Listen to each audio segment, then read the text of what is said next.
Bah ça y est, je suis en train de vivre mon rêve là. Oh non, c'est trop triste. Amandine maintenant partie, les choses sérieuses allaient commencer. J'avoue qu'après l'avoir laissée à la gare, j'ai ressenti une grande vulnérabilité. Se retrouver seule dans une ville où on connaît rien ni personne, ça peut vraiment faire peur. Le truc, c'est qu'avec une personne dingue comme moi, cette vulnérabilité se transforme en un sentiment grisant de liberté intense. Oui, complètement tarée la meuf. Enfin, là, je dois d'abord rentrer dans ma nouvelle coloc et surtout commencer les cours.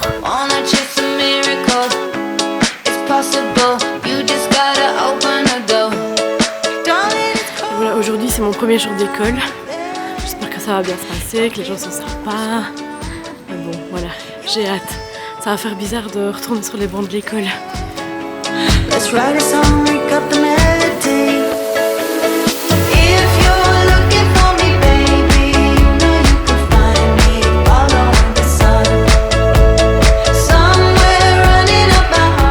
Ça, c'est Federica et Luana, mes deux colocs italiennes. J'ai eu vraiment de la chance de vivre avec elles. Elles m'ont vraiment fait découvrir la culture italienne, mais surtout la bouffe.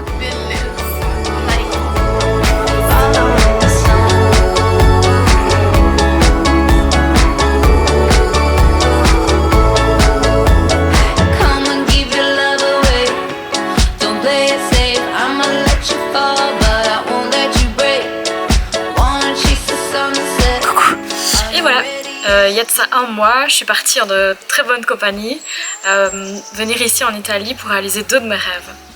Alors le premier, c'était de commencer à apprendre à parler italien, genre vraiment sérieusement. Et le deuxième, c'était de vivre un peu à l'étranger, en mode caliente, dolce vita, surtout ici. J'ai vraiment de la chance parce que pour le moment tout se passe très bien. Bon voilà, ça fait qu'un mois évidemment, donc tout se passe très bien. Les gens sont vraiment très sympas, donc j'ai vraiment beaucoup de chance de ce côté-là. Évidemment, niveau bouffe, voilà, je pense qu'il n'y a pas photo, c'est clair. Donc voilà, je suis vraiment tellement heureuse d'avoir pris cette décision. Décision qui n'a évidemment pas été facile du tout à prendre.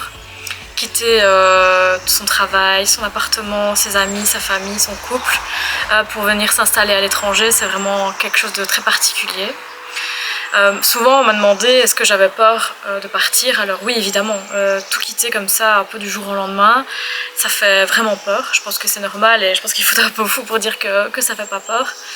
Mais clairement en fait c'est un choix qui s'est complètement imposé à moi. En fait mon corps m'a dit non mais maintenant ça y est, t'y vas. Et il m'a plus du tout donné le choix. Donc en fait clairement pour le moment j'ai vraiment eu aucun regret, en tout cas de partir comme ça. Je pense que c'est sincèrement une expérience que je dois vivre et je pense aussi à un tournant de ma vie où c'est important pour moi de réaliser ce genre de choses. Et je pense que c'est devenu encore plus important après le Covid où je me suis vraiment rendu compte que voilà, maintenant, 2-3 ans après, j'arrive à mes 30 ans et c'est quelque chose que j'ai toujours pas pu réaliser. Donc voilà, tous ces facteurs ont fait que j'ai pris la décision de partir ici vivre en Italie. Et pour le moment, je suis tellement heureuse de l'avoir fait.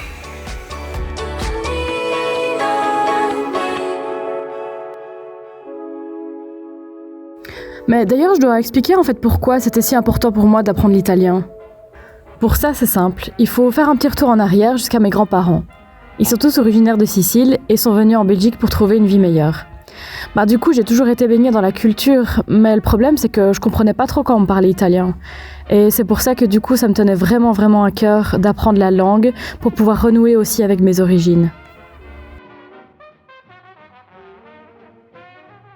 Ce qui est super chouette pendant le début de ce voyage, c'est que je ne suis pas restée seule très longtemps.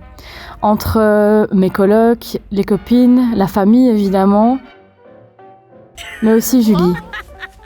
Ah oui d'ailleurs, faut que je vous raconte cette histoire. Julie et moi, on était super potes quand on avait 15 et 16 ans. On était à l'école ensemble. Puis la vie a fait qu'on s'est perdu de vue pendant plus de 10 ans. Un jour, j'avoue, ça m'a démangé de la revoir. Et alors quand on s'est revus, la tipa qu'elle me dit « Voilà, en mai, je pars 5 mois en Italie. » Et là, je suis tombée sur mes fesses. Non, c'est pas vrai! Mais c'est super ça! Explique-nous un peu ce que tu fais ici.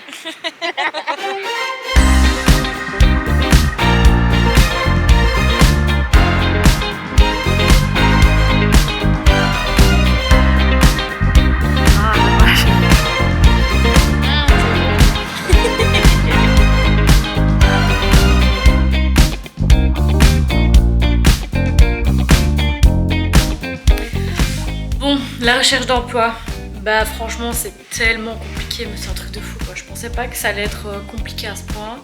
Clairement là je ne trouve rien du tout, j'ai envoyé plus de 150 candidatures. Je pense qu'il faut que je change de stratégie parce que ça va jamais aller. On verra bien ce que je fais, mais là en fait clairement c'est vraiment la partie qui est pas du tout amusante en fait. Tu te rappelles quand je te disais que j'avais pas de boulot, etc. Ouais, tu en as trouvé un? Non, en fait, je reçois des mails. En fait, c'est le deuxième mail que je reçois.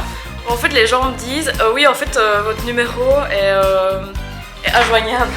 Ah merde. Vous l'aurez compris, comme à nos 16 ans, ça a tout de suite recollé entre nous. Est-ce qu'on va parler du mauvais temps ici? Je pense qu'on va pas en parler. Donc en fait, hier, voilà, il y a eu des inondations. Voilà. Donc je pense que je suis maudite, hein, clairement. Enfin bon, je le savais déjà, mais là, c'est clair que c'est un fait avéré. Bon, si tout va bien, dimanche, je pars pour rejoindre Julie. Et après, je partirai dans le sud, à Lecce, dans les Pouilles, pour faire guide touristique à vélo. Oui, guide touristique à vélo. Ouais, c'est n'importe quoi. J'ai voulu me lancer un défi. Bon bah voilà, on va voir si je vais réussir à le relever. Je pense en tout cas je vais avoir du bon temps. J'espère putain que la pluie va pas me suivre encore. Mais voilà, je me réjouis trop. L'aventure Action commence à toucher à sa fin parce qu'aujourd'hui je vais passer mon test de langue. J'espère que ça va aller. On croise les doigts. Allez, c'est décidé, je pars à Lecce.